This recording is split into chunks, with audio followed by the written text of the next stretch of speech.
Open book पुरानी हवेली का रहस्य। अघोरनाथ का आतंक। तहखाने में खड़ा काला साया धीरे धीरे और विशाल होता जा रहा था। उसकी लाल आंखों से जैसे अंगारे बरस रहे थे। राहुल और सिया डर से दीवार से चिपके खड़े थे। साया गरजती आवाज में बोला, सदियों से मैं इस पेटी में कैद था। अब जब मैं आज़ाद हुआ हूँ तो कोई मुझे रोक नहीं सकता। ये हवेली, ये गांव, सब अब मेरा है। इतना कहते ही उसने अपनी लंबी उंगलियां हवा में फैलाईं। अचानक तहखाने की दीवारें धड़ाम धड़ाम करके टूटने लगीं। धूल और पत्थर चारों तरफ उड़ने लगे। सिया ने चीखते हुए राहुल का हाथ पकड़ लिया। भैया, ये हमें मार देगा। राहुल भी कांप रहा था, मगर उसने बहन को सीने से लगाया और बोला, डर मत, हमें कोई रास्ता ढूंढना होगा। तभी पीछे से वही परछाई फिर प्रकट हुई। उसकी आवाज़ ठंडी लेकिन गंभीर थी। बच्चों, याद रखो, अघोरनाथ को हराया जा सकता है, लेकिन उसके लिए तुम्हें इस हवेली के रहस्यमयी प्रतीक ढूंढने होंगे। 3 प्रतीक, अग्नि, जल और मंत्र। इन्हीं से उसकी शक्ति को बांधा जा सकता है। सिया ने कांपते हुए पूछा, कब कहाँ मिलेंगे ये प्रतीक? परछाई ने कहा, हवेली के अलग अलग हिस्सों में। लेकिन सावधान, अघोरनाथ तुम्हें रोकने की कोशिश करेगा। इतना कहकर परछाई गायब हो गई। अघोरनाथ ने दोनों बच्चों को घूरा और जोर से हंसा। हाँ, तुम सोचते हो कि मुझे रोक सकते हो? मैं तुम्हारी आत्माओं को इस हवेली की दीवारों में कैद कर दूंगा। उसने हाथ हिलाया और तहखाने का दरवाज़ा अपने आप खुल गया। बच्चों को जैसे किसी अदृश्य ताकत ने ऊपर धकेल दिया। वे दोनों जोर से गिरते गिरते हवेली के मुख्य हॉल में पहुंच गए। अब हवेली की शक्ल बदल चुकी थी। हर दीवार पर काले साए नाच रहे थे। खिड़कियां अपने आप खुल बंद हो रही थीं। झूमरों से खून की बूंदें टपक रही थीं और हर तरफ अजीब फुसफुसाहट गूंज रही थी। भागो, भागो, वरना मौत। सिया डर से कांप रही थी। भैया, ये सब सच में हो रहा है, अब क्या करेंगे? राहुल ने दांत भींचकर कहा, हमें वो 3 प्रतीक ढूंढने ही होंगे, वरना गांव खत्म हो जाएगा। पहला प्रतीक, अग्नि। दोनों ने हिम्मत करके हवेली के बाएं हिस्से में कदम रखा। वहाँ एक पुराना रसोई घर था, लेकिन वह साधारण नहीं था। चारों तरफ टूटी हड्डियां और जले हुए बर्तन बिखरे थे। अचानक चूल्हा अपने आप जल उठा और उसमें से नीली आग निकलने लगी। आग से एक चेहरा उभरा, एक दुष्ट आत्मा का चेहरा। उसने गुर्रा कर कहा, अगर तुम्हें अग्नि का प्रतीक चाहिए तो पहले मेरा सामना करना होगा। राहुल कांपते हुए बोला, सिया, पीछे रहो। उसने पास पड़ी एक लकड़ी उठाई और आग की ओर बढ़ा। आग भड़क उठी और उस आत्मा ने झपट्टा मारा। तभी सिया ने जोर से प्रार्थना पढ़नी शुरू कर दी, जो दादी रोज सिखाती थी। आश्चर्यजनक रूप से आत्मा पीछे हट गई। आग शांत हुई और राख में से एक छोटा सा चमकता हुआ पत्थर निकला। पत्थर पर अग्नि का प्रतीक बना था। सिया ने हाँफते हुए कहा, भैया, ये रहा पहला प्रतीक। राहुल ने पत्थर उठाया और बोला, हमें अब बाकी 2 ढूंढने होंगे। लहर, दूसरा प्रतीक, जल। हवेली का दायां हिस्सा तहखाने जैसा नम और गीला था।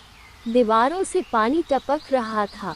अचानक एक दरवाज़ा अपने आप खुला और अंदर अंधेरा तालाब दिखाई दिया। पानी इतना काला था कि उसमें कुछ दिखाई नहीं दे रहा था। जैसे ही दोनों पास गए, पानी से हड्डियों वाला एक कंकाल बाहर निकला। उसकी आंखों की जगह खाली गड्ढे थे। उसने डरावनी आवाज में कहा, जो मेरे जल में उतरेगा वही प्रतीक पाएगा, वरना सदा के लिए डूब जाएगा। सिया पीछे हट गई।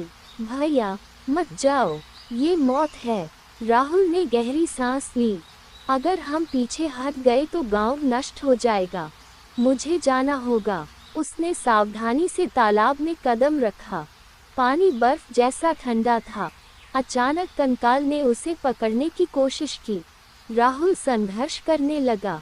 तभी सिया ने जोर से कहा, भैया, दादी कहती थी, डर को नाम से हराओ, इसका नाम लो। राहुल चिल्लाया, कंकाल, तू बस हड्डी है, तेरी कोई शक्ति नहीं। अचानक कंकाल चूर चूर होकर पानी में बिखर गया। तालाब शांत हो गया और पानी से एक नीला क्रिस्टल बाहर निकला। उस पर लहरों का प्रतीक था। राहुल ने उसे उठाया। ये रहा दूसरा प्रतीक, चल। लेकिन तभी पीछे से गूंजती आवाज आई, बहुत चालाक हो तुम, लेकिन तीसरा प्रतीक कभी नहीं मिलेगा। अघोरनाथ का साया हॉल में उतर आया। उसकी लाल आंखें और चमक रही थी। हवेली की दीवारें कांपने लगी। सिया चिल्लाए, भैया वो आ गया। राहुल ने बहन का हाथ थामा और कहा, अब हमें तीसरा प्रतीक ढूंढना होगा, मंत्र वाला। अघोरनाथ से पहली भिड़ंत, मंत्र का प्रतीक और अघोरनाथ से पहली भिड़ंत। हवेली की दीवारें अघोरनाथ की गूंज से कांप रही थी। उसकी आंखों से लाल चमक निकलकर पूरे हॉल को रक्त सा रंग दे रही थी। सिया डर के मारे चीख पड़ी, भैया अब हम बच नहीं पाएंगे। राहुल ने बहन का हाथ कसकर पकड़ा और फुसफुसाया, हिम्मत रखो, अभी तीसरा प्रतीक बाकी है। जब तक हमारे पास सब प्रतीक नहीं होंगे, हम हार नहीं सकते। अघोरनाथ उनकी ओर बढ़ा। उसके हर कदम से फर्श पर दरारें पड़ रही थीं। तभी पीछे से वही परछाई फिर प्रकट हुई। उसकी आवाज़ शांत थी लेकिन तेज, बच्चों, मंत्र का प्रतीक हवेली की सबसे ऊपरी मंजिल पर है, लेकिन सावधान, वहां पहुंचने के लिए तुम्हें अपने सबसे बड़े डर का सामना करना होगा। इतना कहकर परछाई गायब हो गई। यूरोपीय महल, ऊपरी मंजिल की यात्रा। दोनों भाई बहन सीढ़ियों की ओर भागे। अघोरनाथ ने गरज कर कहा, भागो जितना भागना है, लेकिन इस हवेली से कोई निकल नहीं सकता। जैसे ही बच्चे ऊपर चढ़े, सीढ़ियां हिलने लगी। कुछ सीढ़ियां अचानक टूटी, लेकिन राहुल ने सिया को कसकर पकड़ लिया और दोनों किसी तरह ऊपर पहुंच गए। ऊपर का गलियारा लंबा और अंधेरा था। हर दरवाज़ा अपने आप खुल बंद हो रहा था और हर तरफ से अलग अलग आवाज़ें आ रही थीं, कहीं रोने की, कहीं हंसने की, कहीं चिल्लाने की। सिया कांप कर बोली, भैया मुझे लगता है कोई हमें देख रहा है। राहुल ने दांत भींचे, हाँ, लेकिन हम डरेंगे नहीं। गलियारे के अंत में एक भारी लकड़ी का दरवाज़ा था। उस पर ताले लगे थे, जिन पर अजीब से चिन्ह बने थे। जैसे ही राहुल ने हाथ लगाया, दरवाज़ा अपने आप खुल गया और अंदर से ठंडी हवा का झोंका आया। स्क्रॉल मंत्र का कमरा गोल आकार का था। बीच में पत्थर की वेदी थी, जिस पर एक चमकती हुई तांबे की तख्ती रखी थी। तख्ती पर मंत्र खुदे हुए थे। वही था तीसरा प्रतीक। लेकिन जैसे ही दोनों आगे बढ़े, अचानक कमरा बदलने लगा। दीवारों पर छायाएं उभर आईं। हर छाया किसी डरावने रूप में बदल रही थी। एक छाया में उनके माता पिता बंधे हुए दिखे, जैसे किसी ने उन्हें कैद कर रखा हो। दूसरी छाया में पूरा गांव जलता हुआ दिखाई दिया। तीसरी छाया में खुद राहुल और सिया की लाशें जमीन पर पड़ी थीं। सिया डर से चिल्लाए, भैया ये क्या है? राहुल ने खुद को संभालते हुए कहा, ये हमारे डर हैं। परछाई ने कहा था, हमें अपने सबसे बड़े डर का सामना करना होगा।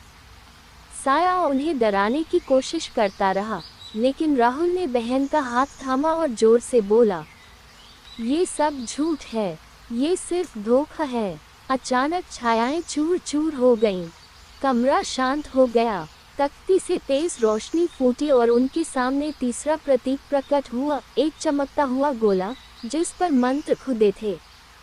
सिया ने धीरे से कहा, भैया हमें तीसरा प्रतीक मिल गया। राहुल ने सिर हिलाया, हाँ, अब हमारे पास अग्नि, जल और मंत्र तीनों हैं। पहली भिड़न। लेकिन जैसे ही राहुल ने मंत्र का प्रतीक उठाया, दरवाज़ा अपने आप बंद हो गया और अघोरनाथ कमरे में प्रकट हो गया। उसकी हंसी पूरे महल में गूंज उठी। तो तुम बच्चों ने तीनों प्रतीक पा लिए, पर क्या सोचते हो कि इससे तुम मुझे रोक लोगे? मैं अघोरनाथ हूँ, सदियों से अजेय, उसने हाथ उठाया और हवा का तूफान उठा। पूरा कमरा कांपने लगा, वेदी टूटने लगी।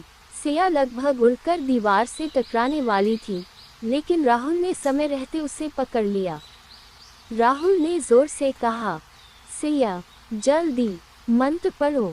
सिया कांपते हुए बोली, भैया मुझे तो पढ़ना भी नहीं आता ठीक से। कोई बात नहीं, जितना आता है उतना बोलो। सिया ने तख्ती से मंत्र पढ़ने की कोशिश की। जैसे ही उसके शब्द निकले, मंत्र का गोला चमकने लगा। अचानक अघोरनाथ चीख पड़ा, नहीं, ये मंत्र नहीं। उसकी परछाई कांपने लगी, लाल आंखों की रोशनी कमजोर होने लगी। राहुल ने अग्नि का पत्थर और जल का क्रिस्टल दोनों मंत्र वाले गोले के साथ उठाकर वेदी पर रखे। तीनों प्रतीक चमक उठे। रोशनी इतनी तेज थी कि पूरा कमरा उजाले से भर गया। अघोरनाथ गुस्से में गरजा, तुम छोटे छोटे बच्चे मुझे नहीं हरा सकते।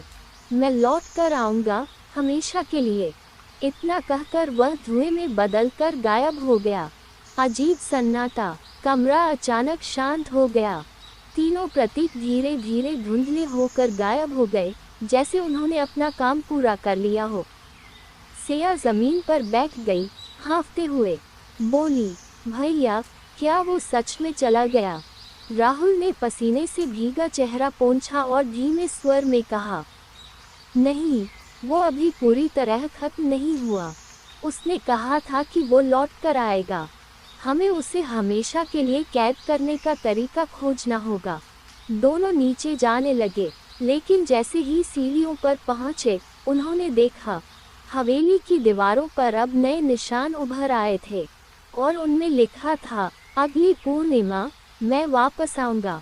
सिया ने कांपते हुए राहुल का हाथ पकड़ा, भैया इसका मतलब अभी असली डर बाकी है। राहुल ने गंभीर चेहरा बनाया और कहा, हाँ, असली लड़ाई अभी शुरू हुई है। पूर्णिमा की रात, अघोरनाथ की वापसी।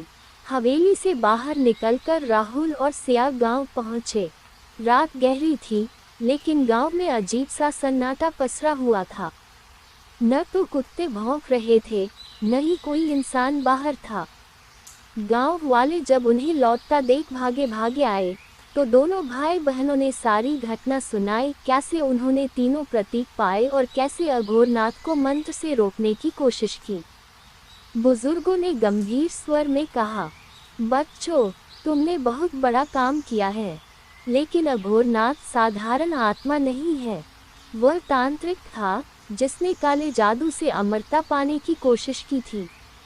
तभी गांव वालों ने उसे इस हवेली में कैद कर दिया था। अगर वो फिर लौटा, तो इस बार पूरा गांव बचाना मुश्किल होगा। सिया कांप कर बोली, लेकिन उसने कहा था कि वो अगली पूर्णिमा की रात लौटेगा, अब हम क्या करें? गांव का पुजारी पंडित हरिदास आगे आए। बच्चों, तुम्हें असली बंधन मंत्र खोजना होगा। वो मंत्र शास्त्रों में छिपा है, जो इस हवेली के भीतर कहीं रखा गया है। केवल वही अघोरनाथ को हमेशा के लिए कैद कर सकता है। राहुल ने गहरी सांस ली और कहा, तो हमें वापस हवेली जाना होगा। वो चाहे जितना डरावना क्यों न हो, हम रुक नहीं सकते। योजक चिन्ह, योजक चिन्ह, योजक चिन्ह। पूर्णिमा, पूर्णिमा का आगमन। दिन धीरे धीरे बीता और आखिरकार वह रात आ गई। आकाश में गोल चांद उभरा। उसकी चांदनी जैसे ही हवेली पर पड़ी, वहां से काले धुएं का गुबार उठने लगा। हवेली हिलने लगी और खिड़कियों से अजीब सी लाल रोशनी झलकने लगी।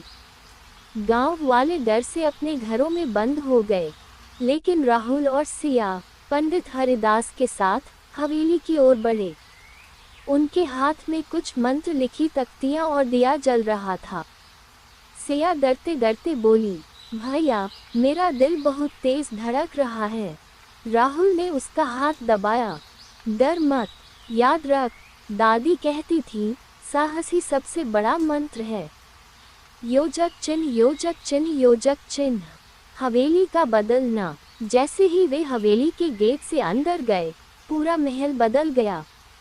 अब वह टूटी फूटी जगह नहीं रही, बल्कि एक जीवित दानव जैसी लग रही थी।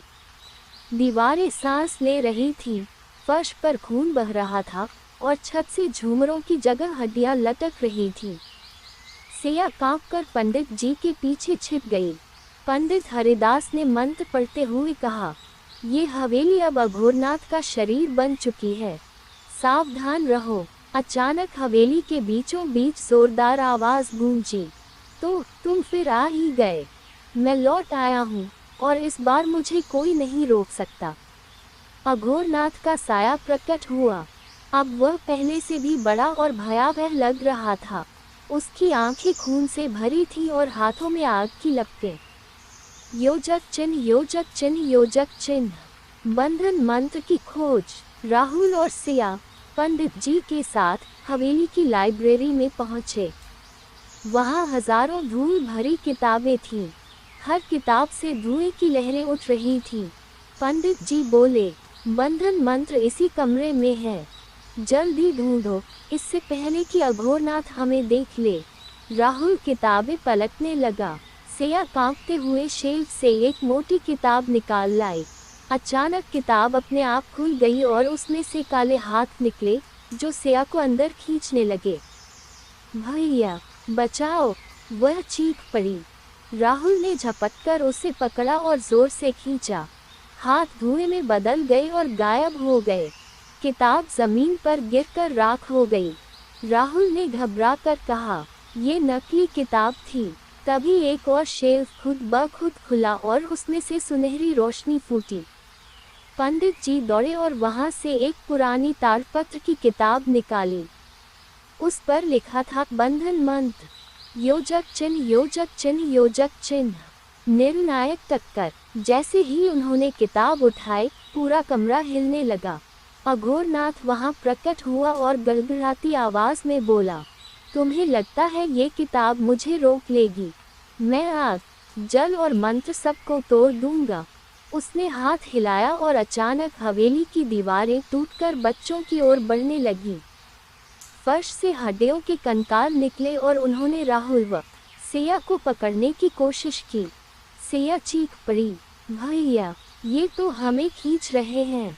राहुल ने डंडा उठाकर कंकाल को तोड़ा और बोला, डर मत सिया, मंत्र पढ़ो। पंडित जी। पंडित हरिदास ने जोर से बंधन मंत्र पढ़ना शुरू किया। उनकी आवाज हवेली में गूंज उठी। अघोरनाथ चीखने लगा, चुप रहो, ये मंत्र मत पढ़ो। उसने पंडित जी पर आग की लपट फेंकी। राहुल ने झपटकर एक पुराना ढाल उठाया और लपट को रोक दिया। सिया कांपते हुए किताब से मंत्र पढ़ने लगी। जैसे ही उसके शब्द गूंजे, पूरा हॉल चमकने लगा। योजक चिन्ह, योजक चिन्ह, योजक चिन्ह। फायर। आखिरी बार। अघोरनाथ अब तड़प रहा था। उसकी परछाई चटकने लगी।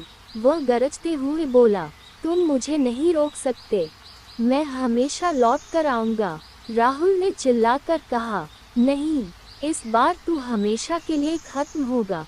उसने अग्नि और जल के प्रतीक याद किए और उन्हें अपने मन में मंत्र से जोड़कर सिया की ओर देखा। सिया ने पूरा जोर लगाकर अंतिम पंक्ति पढ़ी।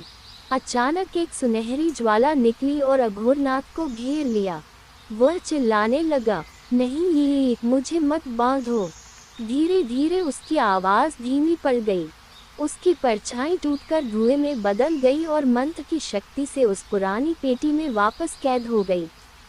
योजक चिन्ह, योजक चिन्ह, योजक चिन्ह। हवेली की शांति।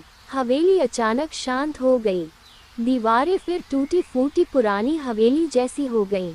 खून, कंकाल सब गायब हो गए। सिया हाँफते हुए बोली, भैया क्या ये सच में खत्म हो गया? पंडित हरिदास ने थकी आवाज में कहा, हाँ बच्चों, तुमने आज बहुत बड़ा काम किया है। अघोरनाथ फिर कभी नहीं लौट पाएगा। राहुल ने गहरी सांस ली और बहन को गले लगा लिया। हमने कर दिखाया सिया। दोनों भाई बहन हवेली से बाहर निकले। बाहर गांव वाले इंतजार कर रहे थे। जब सबने सुना कि अघोरनाथ हमेशा के लिए कैद हो गया है, तो खुशी और राहत की लहर दौड़ गई। योजक चिन्ह, योजक चिन्ह, योजक चिन्ह। सूर्योदय। अंत। सुबह का सूरज निकला। हवेली अब शांत खड़ी थी, एक टूटी फूटी इमारत, लेकिन अब बिना किसी डरावने साए के। राहुल ने आसमान की ओर देखा और सोचा, डर को हराने का तरीका भागना नहीं, बल्कि उसका सामना करना है। सिया मुस्कुराए और बोली, भैया, अब ये हवेली हमें कभी नहीं डराएगी। दोनों भाई बहन हाथ पकड़कर गांव लौट गए और इस तरह पुरानी हवेली का रहस्य हमेशा के लिए खत्म हो गया।